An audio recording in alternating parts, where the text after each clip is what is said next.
Mahindra is smart, ऐसा मैं क्यों बोल रहा हूँ? वेल, सबसे पहले वो थार 4x4 लेके आए। उनको पता था कि भैया जो है बढ़िया डिमांड है, बढ़िया हाइप है मार्केट में, तो अगर पेट्रोल ऑटोमेटिक भी पकड़ाओगे ना लोगों को तो वो भी खरीद लेंगे। और लोगों ने लिटरली बाय किया उसको। Petrol automatic, diesel automatic, manual वैनुअल सब जो है 4x4 में खरीदी। फिर जब डिमांड थोड़ी थोड़ी कम होने लगी तो वो लेके आए थार रियर व्हील ड्राइव 1.5 जो इंजन है छोटा वाला, वो भी इंट्रोड्यूस किया गया। थार की सेल्स को फिर से पड़ लग गया।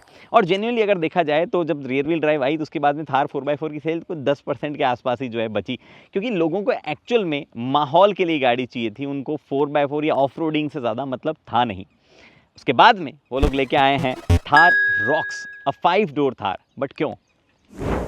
क्योंकि महिंद्रा जो है वो ये जानता था कि कई ऐसे लोग हैं जिन्होंने थार खरीद तो ली है बट उसके जो डिस्कम्फर्ट है वो उसको पसंद नहीं है। और फैमिलीज जो हैं वो आज भी एक बड़ा डिसीजन मेकिंग का रोल प्ले करती है कई कस्टमर्स वाली सर्किल में। तो वहाँ पे जो है इस थार को उतना पसंद नहीं किया जाता है। और इनफैक्ट कई ऐसे लोग हैं जिन्होंने थार 3 डोर ले तो ली है बट उनको वो ओवरऑल बहुत कम प्रैक्टिकल लगती है, माहौल के चक्कर में उन्होंने ले ली थी। तो अगर उनको ऑप्शन दिया जाए एक 5 डोर थार का, एक प्रॉपर 5 सीटर कार का, तो वो अपग्रेड मार लेंगे। महिंद्रा नोज दिस, इसलिए उन्होंने लॉन्च कर दी, इसलिए वो स्मार्ट है? वेल नहीं, वो स्मार्ट इसलिए है कि वो अगर चाहते तो उस 3 डोर थार को थोड़ा सा लंबा खींच के वही सारे फीचर्स, वही सब चीज़ों के साथ में ला सकते थे और वो डेफिनेटली सेल्स कर लेते उसके साथ में भी अच्छी। बट दे न्यू कि अगर हम वही चीज़ पकड़ाएंगे तो जो एग्जिस्टिंग कस्टमर है वो शायद अपग्रेड ना करे। इनफैक्ट बहुत सारे ऐसे कस्टमर हैं जिनको थार टाइप का व्हीकल चाहिए ही नहीं। वो लोग जो थार कस्टमर नहीं हैं उनको कंफर्ट ओरिएंटेड गाड़ियों से मतलब है। अब वो इस गाड़ी के साथ में कंफर्ट ओरिएंटेड कस्टमर्स को भी खींच सकते हैं। ऐसा मैं क्यों कह रहा हूं उसके बारे में डीप डाइव करते हैं। चलिए, सबसे पहले महिंद्रा ने करी है गाड़ियों की पार्ट शेयरिंग। दोनों गाड़ियों में काफ़ी सारे पार्ट शेयर हुए हैं, लेकिन उतने ही शेयर किए हैं जितने एकदम से आउटराइट ये ना फील करवाए कि दोनों गाड़ियां सेम ही तो है। क्या डिफरेंस है? जैसे कि बोनेट दोनों गाड़ियों का सेम है, फ्रंट विंड स्क्रीन जो है वो दोनों गाड़ियों की सेम है। इनफैक्ट ये साइड वाला पैनल जो है वो भी मोर और लेस सेम है गाड़ियों में। अगर आप देखोगे तो वाइपर्स जो है वो दोनों के दोनों सेम है। इससे पहले वाला एरिया सेम है। ये वाला पार्ट जो है मिरर का वो भी ऑलमोस्ट सेम है, लेकिन अवल ही 360 डिग्री और अब फोल्डिंग वाला सिस्टम जो है वो आ गया है।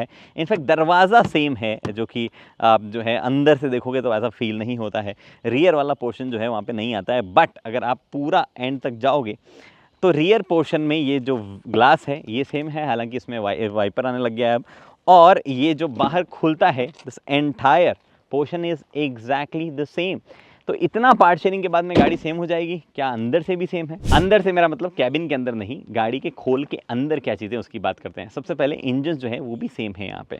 अगर आप देखोगे तो 2.2 लीटर का डीजल इंजन दोनों गाड़ियों में आता है और 2 लीटर का पेट्रोल इंजन दोनों गाड़ियों में आता है। सेम ट्रांसमिशन वगैरह आते हैं, बट वहीं पे सिमिलैरिटीज़ एंड हो जाती है दोनों गाड़ियों की। दोनों गाड़ियों के इंजन जो है वो बहुत ही अलग स्टेट ऑफ ट्यून है। स्कॉर्पियो जो है उसके हिसाब से ट्यूनिंग आपको काफ़ी सेम लगने वाली है। वहाँ पे जो है डिफरेंस क्रिएट होना शुरू हो जाता है दोनों के गाड़ियों के चलने में, दोनों गाड़ियों के बिहेवियर्स में, चाहे वो ऑफ रोडिंग पैटर्न हो, चाहे वो इंजन किस तरीके से फ्यूल एफिशिएंसी कितनी निकाल रहा है, उन सब में चेंजेस जो है वहाँ पर नज़र आने लगते हैं। थोड़ा सा ये ढंग से बंद नहीं हुआ है तो इसको ढंग से कर देते हैं बंद।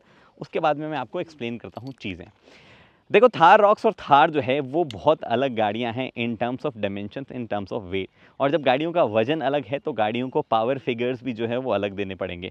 महिंद्रा ने इनफैक्ट गाड़ी में इतने ज़्यादा चेंजेस किए हैं। अगर आप ये इमेज देखो जो कि थार 3 डोर की यहाँ पे लग रही है, अगर आप फ्रेम को क्लोजली ऑब्जर्व करोगे तो जो पैसेंजर फ्रंट रो कंपार्टमेंट है उसके बाद में ऑलमोस्ट बॉडी जो है वो ख़त्म सी होने लगती है।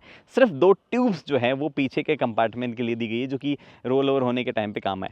वही एज थार रॉक्स की इस इमेज को अगर आप क्लोजली देखो तो महिंद्रा ने वो यहाँ पे चीज़ें जो है नहीं छोड़ी है। इनफैक्ट वो यहाँ तक भी नहीं आए हैं, वो बॉडी को ऑल द वे यहाँ तक लेके गए। ये जो आप पार्ट देख पा रहे हो जो कि यहाँ मेटल है, यहाँ प्लास्टिक है, उसके नीचे देयर इज बॉडी पार्ट जो कि कंप्लीट बॉडी से कनेक्टेड है नीचे फ्रेम तक। यानी कि महिंद्रा ने इंश्योर किया है कि पूरा पैसेंजर कंपार्टमेंट बनाया जाए और उसी के ऊपर गाड़ी की बाकी चीज़ें जो है वो बनाई जाए, चाहे वो आउटर शेल हो, चाहे वो इंटीरियर हो, चाहे वो इलेक्ट्रॉनिक्स हो। हर एक चीज़ बदली है उन्होंने वहाँ पे, जो कि ऑलमोस्ट दिखता नहीं है बट किया गया है। एक्सप्लेन करता हूँ। आओ यहाँ पे नज़र डालो व्हील बेस पे। एक दूसरे में पहुँच गया मैं, ठीक है। 1 2 3 थोड़ा सा लंबा है। व्हील बेस जो है वो भी बदला है। ये जो पीछे डिफरेंशियल है थार 3 डोर का, उस पे नजर डालो। और अब नजर डालो थार 5 डोर या थार रॉक्स जो है उसके डिफरेंशियल और पीछे सस्पेंशन सेटअप जो दिए गए हैं एकदम बदल दिए गए हैं। इंटीरियर्स पे नजर डालो आप एक बार। 2020 में आई हुई एक ऑफ रोडिंग व्हीकल के हिसाब से इंटीरियर्स में फीचर जो है ठीक ठाक ही मैं कहूँगा। स्क्रीन आपको यहाँ पे दे दी गई है जिसमें काफ़ी मतलब एडवेंचर स्टैट्स वगैरह टाइप की चीज़ें वगैरह जो है वो दी जाती है। एंड्रॉइड ऑटो, एप्पल कारप्ले जो है वो यहाँ पे कनेक्ट होता है और डिसेंटली फास्ट इनफ भी है। यहाँ पे अगर आप MID देखोगे तो उसमें भी जो है बीच में एक छोटी सी स्क्रीन दी गई है, साइड में तो हालांकि पूरा एनालॉग वाला सिस्टम चलता है, बट इसमें भी ठीक ठाक फीचर्स वगैरह जो है वो आपको देखने को मिलते हैं। एंड स्टीयरिंग पे कंट्रोल दिए गए हैं। सेंटर कंसोल जो है ओवरऑल फीचर्स यहाँ पे लबालब लगता ही है, बट थोड़ा सा भी अगर आप गौर करोगे तो प्लास्टिक्स वगैरह जो है उनका जो टेक्सचर वगैरह दिया गया है वो थोड़ा सा चीप टाइप का लगता है। उसमें ओवरऑल फील जो है वो लैक करती है। यहाँ पे आपको ऑटोमेटिक AC वगैरह जो है वो नहीं दिए गए हैं। किसी भी तरीके का और खास ये USB या वायरलेस चार्जिंग वगैरह वाले ऑप्शंस वगैरह जो है वो यहाँ पे इतने नहीं दिए गए। एंड रही सही कसर जो कि आपको मतलब पुश बटन स्टार्ट या रिक्वेस्ट सेंसर वगैरह वाली टाइप चीज़ें, तो वो भी नहीं है। इनफैक्ट दरवाजे पे किसी तरीके का कंट्रोल ही नहीं है, बस मिरर्स जो है उनको कंट्रोल करने का ऑप्शन आपको यहाँ पे दिया गया है। तो ओवरऑल ऐसा off road vehicle type tool ही लगता है कि ऑफ रोड टूल ही ये है, उससे ज़्यादा ये कुछ नहीं है, right. Step into the luxury. 2024 Mahindra Thar rocks जो है वो डिस्पाइट द फैक्ट कि डैशबोर्ड जो है मोटा मोटी सेम ही है, यहाँ पे सॉफ्ट टच का इस्तेमाल करता है। स्क्रीन जो है वो बदल दी गई है। यहाँ पे अभी भी टेक्सचर सेम है, बट अदरवाइज जिस टेक्सचर का जिस कलर कॉम्बिनेशन का इस्तेमाल किया गया है वो थोड़ा सा प्रीमियमनेस जो है वो ला देता है। ऑटो यहाँ पे कंट्रोल्स है, यहाँ पे इनफैक्ट कंट्रोल चेंज किए गए हैं। वेंटिलेटेड सीट्स है, गाड़ी में वायरलेस चार्जर दिया गया है, 65 वॉट का USB-C दिया गया है। नीचे की तरफ अगर आप देखोगे यहाँ पे तो इलेक्ट्रॉनिक पार्किंग ब्रेक जो है वो आ गया है। अगर आप 4x2 लोगे तो ये वाला स्पेस जो है यहाँ पे वो भी खाली है। इनफैक्ट ग्लव बॉक्स को बड़ा किया गया है क्योंकि अदरवाइज यहाँ पे आते थे स्पीकर, तो स्पीकर कहाँ मूव किया? वेल महिंद्रा को पता था कि क्योंकि पीछे डोर जा ही रहे हैं तो एक काम करो, बॉटल होल्डर को थोड़ा और छोटा बना दो, जो कि एक्चुअली थोड़ा सा स्टूपिड टाइप चीज़ है कि बॉटल होल्डर नहीं होना, बट स्मार्ट चीज़ ये डेफिनेटली ज़रूर है कि स्पीकर यहाँ मूव करके इस वाले स्पेस को जो है वो बढ़ा दिया जाए, ताकि अगर किसी को बॉटल रखनी है 1-2 बॉटल तो यहाँ पे रख ही लेगा, और इसको बना दो आप वेंटिलेटेड या एयर कूल्ड। अब बॉटल रखने की स्पेस तो पीछे भी नहीं है, बट उस थार में पीछे बैठने की मैंने ज़रूरत भी नहीं की थी, और यहाँ पे जेन्युइनली बता रहा हूँ कि एक बंदा पीछे बैठ सकता है। It has become that comfortable. White interiors cabin को एयरी ही नहीं बल्कि तेज़ धूप में अगर आप खड़ा रखो तो टेम्परेचर में भी जो है ऑलमोस्ट 10 डिग्री के आसपास का डिफरेंस ला देते हैं।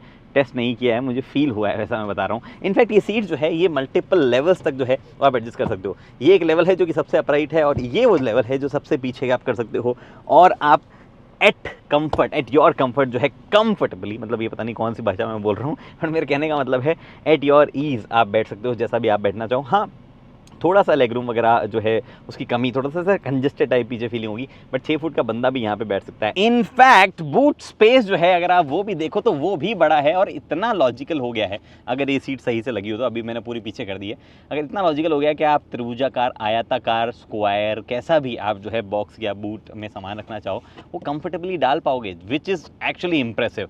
वैसे यहाँ पे सबवूफर लगा हुआ है, और ये वाले में आपको वाइपर और वॉशर जो है वो भी दे दिया गया। वैसे यहाँ पे तो और ज़्यादा लग्जरी चीज़ आती थी हमारे पास में, वो थी कन्वर्टेबल वाला सिस्टम, कि आप इसको कन्वर्टेबल भी ले सकते हो, सॉफ्ट टॉप भी ले सकते हो।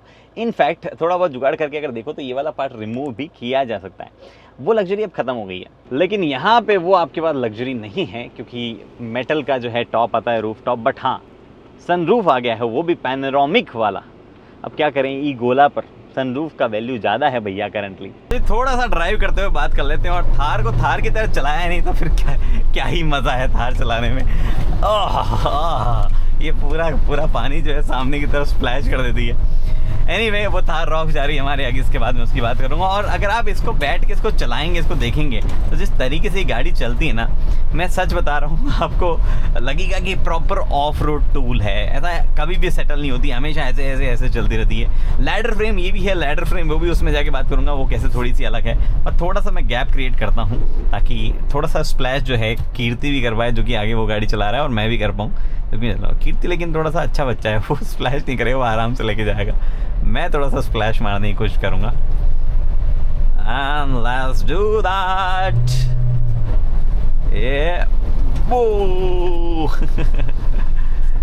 Anyway, तो यहाँ पे जो है पावर तो देखो इसमें भी काफ़ी थी, 130 PS के आसपास की पावर जो है डीजल इंजन में आती है। मैनुअल में चला रहा हूँ, मेरे को मैनुअल चलाने में जेन्युइनली बहुत मज़ा आता है। ये वाला क्लच वगैरह जो है इसके भी काफ़ी लाइट है, उसमें भी कोई इशू नहीं था। बस हाइड्रोलिक स्टीयरिंग होने की वजह से वो थोड़ा सा स्टिफनेस, और फिर एक गड्ढे के ऊपर जाने पर मतलब ऐसा सेटल ही नहीं होती थी, 2-3 सेकंड तक दर दर दर करती रहती थी गाड़ी। वो वाला इशू जो है थोड़ा मेजर था। पब्लिक रोड पे आके यहाँ पे स्प्लैश नहीं करना है, लोग गंदे हो जाते हैं, तो वो इशू यहाँ पे रहा है। नेवर सेटलिंग राइड, मतलब, और खासतौर से NVH लेवल जो है उसमें भी ऐसा था कि भयंकर ही नॉइज़ वगैरह आती रहती थी यार, रुकती ही नहीं थी। अब उस गाड़ी में बैठ के आती रहती थी, ऐसे तो मैं ऐसे बोल रहा हूँ जैसे महिंद्रा ने अब जो दूर कर दी है, पहले अभी दूर नहीं की, उस 3 डोर में तो वही की वही चीज़ें हैं। लेकिन हमारे पास बेहतर थार आ गई है ना भाई, तो अब थी ही करेंगे हम। जिनको उन चीज़ों से परेशानी है, आप लो थार रॉक्स। तो देखो राइड जो है वो अभी भी ऐसा कम्प्लीटली सेटल होने टाइप तो नहीं हुई है, बट बहुत मेजर इंप्रूवमेंट आया है। हाईवेज वगैरह पे क्रूज वगैरह आप जब करोगे तो ऐसा कुछ भी अनसेटल करने वाला टाइप चीज़ नहीं है, ना ही ये गड्ढे पर जाने पर वो बहुत देर तक जो है वो अपने डांस जो है वो चालू रखती है। थोड़ी देर तो अभी भी रखती है, but still much better. NVH जो है बहुत सुधरे हैं। उसके बाद में गाड़ी का स्टीयरिंग EPS हो गया तो बहुत लाइट हो गया है, और मल्टीपल चीज़ें कि गड्ढों में किस तरीके से जाना है, उसके बाद कैसे मैनर्स रखने हैं, वो सब चीज़ें जो है वो काफ़ी हद तक इम्प्रूवमेंट हुई है। और इस इम्प्रूवमेंट का जो श्रेय जो है मल्टीपल चीज़ों को दिया जा सकता है, जैसे कि गाड़ी जो है उसकी फ्रेम को इनफैक्ट जो है काफ़ी चेंज किया गया। महिंद्रा का कहना है कि उसको स्ट्रेंथ ज़्यादा दी गई है ताकि वो थोड़ी सी लाइट भी हम उसको बना सके, क्योंकि अब वजन वगैरह सब बढ़ रहा है, तो कहीं से वजन कम करने की कोशिश भी करनी पड़ेगी, अदरवाइज बहुत ज़्यादा वजन बढ़ जाएगा। तो वो सारे कार्यक्रम जो है वो महिंद्रा ने किए हैं, ये उनका कहना है। वेल, एक बड़ा compromise definitely off roading capabilities में आपको करना पड़ेगा। हाँ, आप मतलब स्पीति या लद्दाख जो है आराम से जाके आ जाओगे, लेकिन 3 डोर थार का मुकाबला ये गाड़ी कर ही नहीं सकती ऑफ रोडिंग कैपेबिलिटीज़ में। आप हर तरह की सड़क पे चले जाओ, लेकिन अगर कहीं सड़क बनाने की ज़रूरत पड़ गई तो वहाँ डेफिनेटली 3 डोर थार जो है वो बहुत बेहतर परफॉर्म करेगी, और वहाँ आपको पता चलेगा कि क्या कॉम्प्रोमाइज़ है 5 डोर थार में, जो कि अदरवाइज़ आपको लग नहीं रहा था ऑन पेपर चीज़ें पढ़ने। बट रिमेंबर, मैंने आपको बोला वीडियो के स्टार्टिंग में कि महिंद्रा को ये पता है कि ऑफ रोड करने वाले लोग गिने चुने हैं। तो जो गिने चुने लोग हैं, अगर आप उनको जेन्युइनली जाके पूछो तो वो ऑफ रोडर्स जो है अब जिमनी को और ज़्यादा प्रेफरेंस देने लगे हैं, ना कि थार 3 डोर को। तो थार 5 डोर को तो वो कैसे ही प्रेफरेंस देंगे अगर बात ऑफ रोडिंग की आई हो। और महिंद्रा को ये पता है कि जो माहौल वाले लोग हैं उनको जो माहौल थार रॉक्स या थार में मिला है वो स्कॉर्पियो भी नहीं दे पा रही है, तो जिमनी तो क्या ही देगी। तो वहाँ पे जो है वो एकदम करेक्ट डिसीजन जो है उन्होंने लिया है कि गाड़ी को और कंफर्टेबल बनाओ और लग्जूरियस बनाओ, बट ऑफ रोड DNA उसमें रखो, ताकि अगर कोई ऑफ रोड ले जाए तो वो डिसअपॉइंट जो है वो ऐसा कंप्लीटली ना हो। तो उस डायरेक्शन में अगर आप देखो, सेल्स की डायरेक्शन में, कंपनी के पर्सपेक्टिव से, तो धाकड़ ज़बरदस्त प्रोडक्ट जो है थार रॉक्स रहा है। हाँ, कमियाँ बहुत सारी है, तो इस वीडियो को ऐसा देख के ऐसा मान मत लेना कि अरे ये तो स्पॉन्सर्ड सा लग रहा है, अरे ये तो पूरा पॉजिटिव सा लग रहा है। बहुत सारी गाड़ियों में छोटी मोटी कमियां हैं जो कि प्रॉब्ली इस वीडियो का आइडिया नहीं था कवर करने का। आप बाकी वीडियोस जो है थार पे मैंने बनाया वो देखते जाना, ताकि आपको थोड़ा बेहतर अंदाज़ा लगेगा। फिलहाल इस वीडियो में इतना ही। उम्मीद करता हूँ वीडियो पसंद आई तो लाइक, शेयर, सब्सक्राइब आप कर सकते हो। अगली वीडियो तक के लिए दोस्तों हेलमेट पहनिए, सीट बेल्ट पहनिए, सुरक्षित चलिए। धन्यवाद।